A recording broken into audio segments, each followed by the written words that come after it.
કોળી સમાજના મહાસંમેલનને લઈને નિવેદનો બાદ ગૂંચવણ ઊભી થઈ છે। રાજ્યના મંત્રી કુંવરજી બાવળિયાએ સ્પષ્ટ કર્યું કે અમને આ મામલે કોઈ આમંત્રણ મળ્યું નથી। વધુમાં તેમણે ઉમેર્યું કે 2-4 લોકો જાહેરાત કરી દે એને મહાસંમેલન ન કહેવાય। બીજી તરફ કોંગ્રેસ ધારાસભ્ય વિમલ ચુડાસમાએ દાવો કર્યો કે જો મને આમંત્રણ મળશે તો હું જઈશ। બગદાણામાં કોળી યુવાન નવનીત બાલધિયા પર થયેલ હુમલાને લઈને ભાવનગરમાં કોળી સમાજનું ન્યાય સંમેલન યોજાવાની ચર્ચા છે। 1 ફેબ્રુઆરીએ ભાવનગરમાં સંમેલનની જાહેરાત કરી દેવાઈ છે। ખુદ નવનીત બાલધિયાએ પણ આ સંમેલનમાં જોડાવાનું આહવાન કરતો વિડીયો જાહેર કર્યો હતો। જે તપાસ ચાલી રહી છે, હજી તપાસનો રિપોર્ટ નથી આવ્યો, પણ સમાજને અધિકાર છે, સંમેલન કરવું એ સમાજનો અધિકાર છે અને સમાજને કોઈ રોકી ન શકે, કારણ કે સમાજ પોતાના હક અને અધિકાર માટે ગમે ત્યાં લડી શકે। અને સંમેલન કરવું કે સમાજને ભેરું થવું એ સમાજને નક્કી કરે, જે સમાજ અને સમાજના આગેવાન નક્કી કરશે, હું એમની સાથે હંમેશા રહેવાનો છું। રિપોર્ટ હજી આવ્યો નથી એટલે એ વિષય ઉપર આપણે કંઈ ન કહી શકાય। એસઆઈટીનો રિપોર્ટ આવ્યા પછી આપણે કહી શકાય।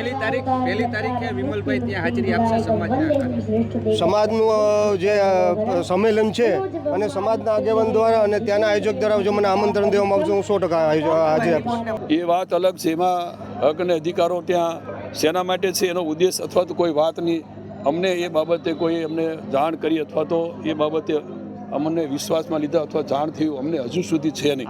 એમના 2-4 લોકો કોઈ જાહેરાત કરી દેતા હોય તો એવું મહાસંમેલન ન કહેવાય।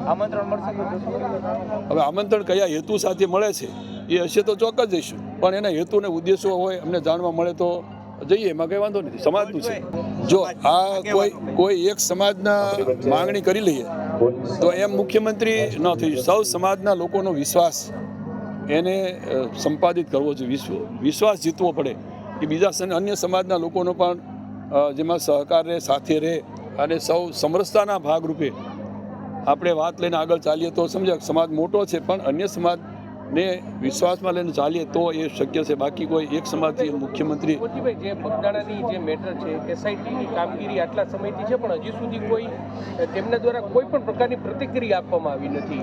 જો રાજ્ય સરકારે હવે બધા મંત્રીમંડળમાં મારી સાથે છે, એ પરસોત્તમભાઈ વગેરે ધારાસભ્યો સહિત અમે માન્ય મુખ્યમંત્રી સાહેબને પણ મળ્યા હતા અને સાથે ગૃહમંત્રીને પણ આ બાબતે વિગતો સાથે મેં જાણ કરી અને અમે જ્યારે મળ્યા પછી તરત જ એમને એસઆઈટીની એની રચના કરી, એની જવાબદારીઓ સારી રીતે તપાસ માટેની પણ સોંપ્યું, એટલે તપાસ કરે છે અને એમાં એ સિવાયના લોકોને પણ એમાં પૂછપરછ માટે બોલાવ્યા છે।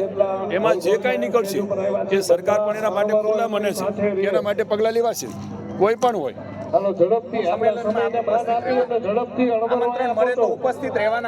સમાજનો એ આમંત્રણ ખાસ કરીને આપવાળા કોઈ મિત્રો બોલાવતા હોય તો એમ તો ન જઈએ, પણ એનો હેતુ ઉદ્દેશ શું છે અને એ પોતે વ્યક્તિ કાંઈ જાહેરાત કરે તો સમાજ, હું જાહેરાત કરી દઉં તો સમાજને કોઈને વિશ્વાસમાં લીધા વિના હું કહું તો પણ બધા લોકો એમ ભેગા ન થઈ જાય, પણ એનો હેતુ ઉદ્દેશ શું છે એને ધ્યાનમાં રાખીને જો મુદ્દા મુકાય સૌને વિશ્વાસમાં લઈને કરે।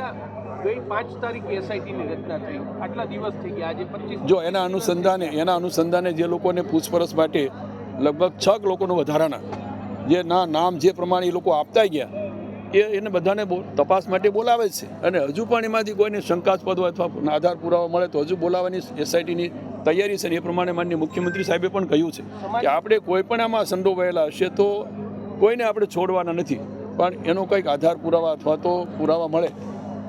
જયરાજ આહિરને પણ બોલાવવામાં આવ્યા હતા, જો તેમની સામે કોઈ પુરાવા મળશે તો કાર્યવાહી થશે। જો એમાં તો માન્ય મુખ્યમંત્રી સાહેબે અને ગૃહમંત્રી સાહેબે કહ્યું કોઈ પણ વ્યક્તિ આમાં પુરાવો મળશે એટલે કોઈને છોડવાના નથી, પછીમાં એક્સ વ્યક્તિ હોય કે વાય વ્યક્તિ હોય કે કોઈ પણ વ્યક્તિ હોય એના અનુસંધાને તપાસ અત્યારે ચાલી રહી છે અને એમાં તપાસમાં કાંઈ કાચું ન કપાય એ માટે ખુદ માન્ય મુખ્યમંત્રી સાહેબે પણ બધા ધારાસભ્યો અને મંત્રીની હાજરીમાં વિશ્વાસને ખાતરી આપી છે। પછી આપણે એમના પર ભરોસો તો રાખવો જોઈએ કે ભાઈ આ તપાસ થઈ રહી, તપાસ બંધ કરી દીધી હોય અને જાહેરાત કરી હોય કે એસઆઈટી અમે સામેલ કરી દઈએ એટલે અહીંથી વિડ્રો કરી લઈએ છીએ અથવા તો એસઆઈટીની તપાસ પૂરી થાય એવી કોઈ જાહેરાત તો કરી નથી, તપાસ ચાલુ છે બરાબર। આમાં કોઈ એકાદ બે વ્યક્તિના કારણે કોઈ બે સમાજ વચ્ચે અંતર ન થાય એવો કોઈ ઉદ્દેશ લઈને કોઈ સંમેલન બોલાવાતું હોય તો એ સંમેલન તો યોગ્ય પણ નથી બરાબર। એકાદ બે વ્યક્તિ અમારામાં પણ સામે કોઈ પણ દોષિત હોઈ શકે, જે ગુનેગાર છે એના માટે જે પગલાં લેવાના થતા હશે એમાં રાજ્ય સરકારનું મન ખુલ્લું છે।